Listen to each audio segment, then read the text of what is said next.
they so choose.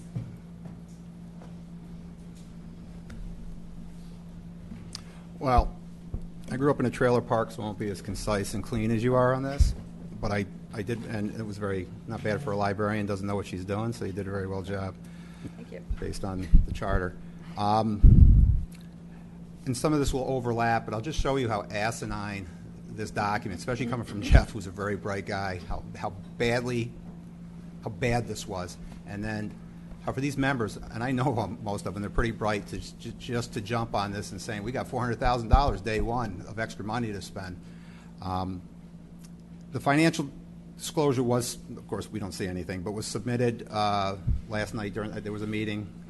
It was supposed to be upstairs, but I couldn't figure out where the hell it was, so I don't know if it was here or somewhere else, but it wasn't there. This room? Yeah, so they moved it without telling anybody, but that's fair enough. I'm sure it's on video, or I'll try to look at it.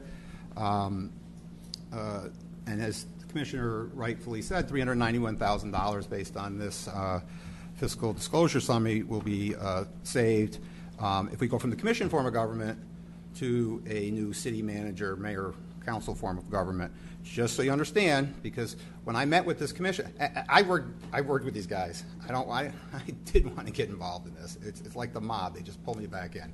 I like most of these men and women, all of them actually, that are on this commission. I worked with them. I basically worked with them drafting, putting the letter together to go to the county. I mean, I made the language basic. I could have been a pain. I could have put a vote in front of the council, and we could have made it 400 words. I've been very fair, I believe, with this commission. But again, in the commission form, the mayor and the 4 commissioners have dual roles. They have this role, which they meet twice a month, and then probably add another 5 or 6 times due to budget meetings or emergency meetings. So they probably meet 30 times a year here.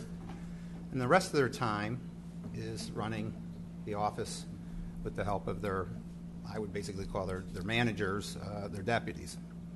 I can't speak for the other departments, but I can tell you 80 to 85% of my work, because I am a licensed city assessor. That's part of being my job. I'm the city clerk. I have assistants for these. I'm in charge of risk and safety.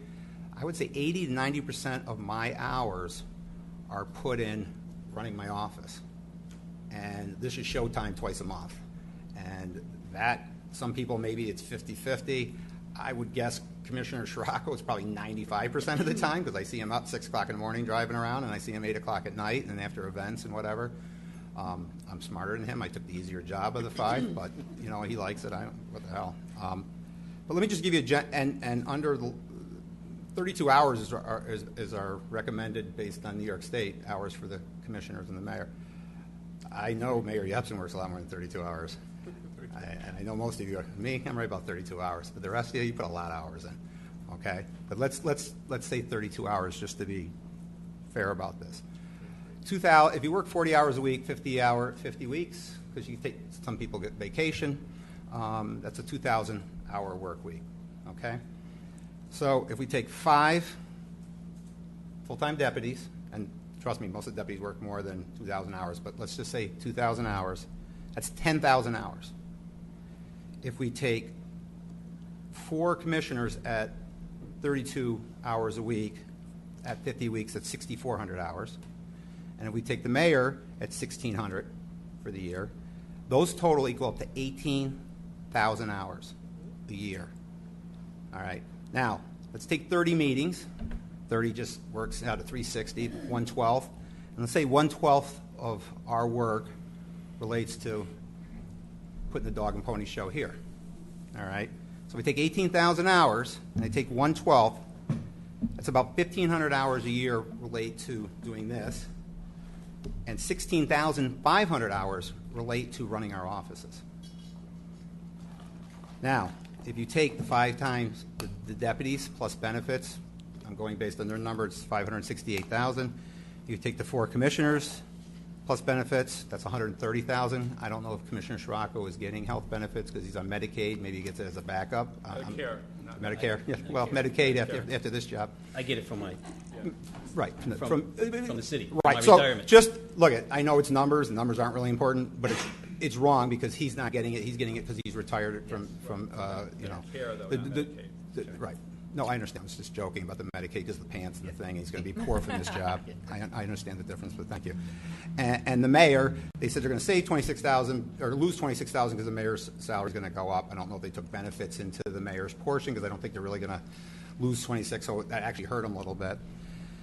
That's $672,000. And what they're telling us, okay, that's at the 16th. They're telling us one manager at $194,000, which includes benefits, is going to be able to take, who's only going to work 2,000 hours, all right? It's going to work 1/10 the hours, is going to be able to do the work of all these people. That is what this document states. Now, Bill Belichick couldn't get this done in the NFL, all right? It's just infeasible, impossible, and it's not true. And let's hope this proposed super city manager person with the S on his or her chest never quits, never gets ill, and clearly never dies, because there's no assistance, there's no other cost here. So this is how ludicrous this financial disclosure is. Now, it was brought up, Mr. Altamari had 4 disclaimers and what I would call one best faith effort statement from his SEC days. All right, I didn't get to listen to this. I've only heard this secondhand. But I do have, never got this. I had to get this. Commissioner Madigan was nice enough, had to photo it to get it to me because I couldn't even get it printed out. Here's his first disclaimer. The above is basically strictly on provisions of the proposed charter that give rise to cost and savings differences from the current charter. All righty. No attempt is made to conjecture about cost and savings that may be the result of future actions by a council manager government. The above does not include any cost that may be incurred transitioning from a commission to a council member manager form of government. And the above are strictly estimates and no guarantee of savings.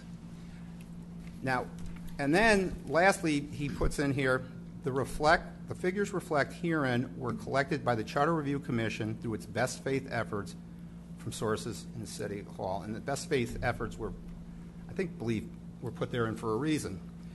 He was mentioning, based upon brief discussions before the meeting, about safe harbor.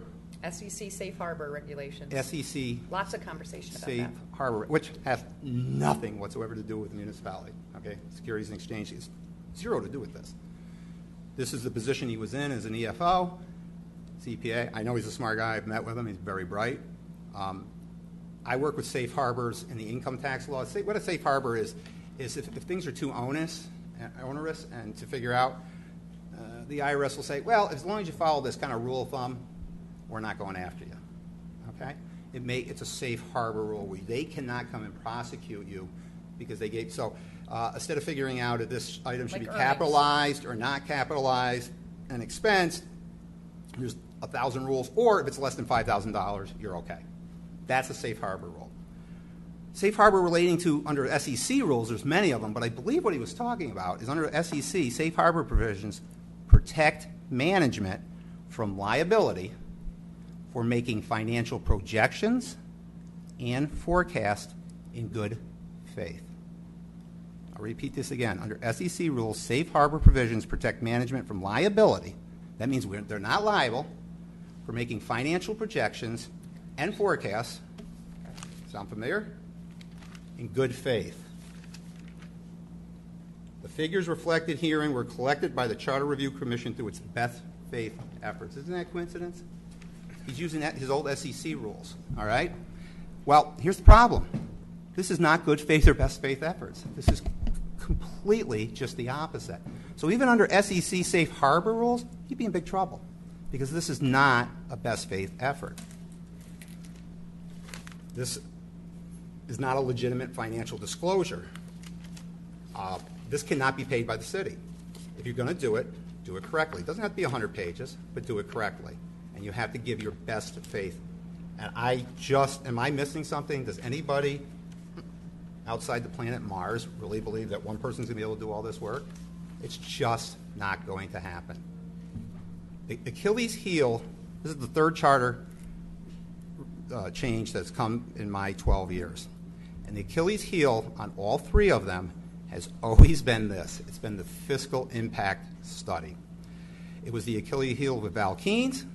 That was a $750,000 day one savings, which I, in my youth, went and debunked in about 8 seconds to the point where 2 or 3 of the members threw a document, somebody threw a hammer at me. But I was a little quicker than he missed. Under Pat Kane, we had to go to lawsuits on it because they refused to do it, and to go through numerous lawsuits, which they found out they didn't have to do it. Then when they did it, which is basically the same document we're looking at now, this was the manager form of government, failed in 23 out of 25 districts. Now, we're putting lipstick on a different pig here, and we're trying to say that we're going to save $391,000, of which all of it really has to do with the deputy savings. And we're not taking any transition cost into it. It's the Achilles heel to this process. Now, there are some very strong arguments for changing the charter. A potential of getting more people involved, I think, is a very strong argument because, one, they're going to go from 5 to 7. 2, separating the duties so that people can just focus on this function here. Given the ability of the average person to run that really can't run because, you know why? Because they can't be strapped to doing all this work, which apparently we're not doing anymore. You can't have the arguments both ways. I mean, with all due respect, this financial summary wouldn't be usable in an outhouse, and I'm ashamed of it. And if this city cannot pay for this, as you know, in charge of purchasing, I would never okay this. They need to go back and do a truthful one, showing transition cost, not trying to say, well, you know, we can do what we want. It's really going to be up to somebody in the future. That's what they need to do. And I hope they do that very quickly. I can't, again, speak for everybody else, but I don't see how we could pay for this to be attached to any mailing when it's not legitimate. Thank you.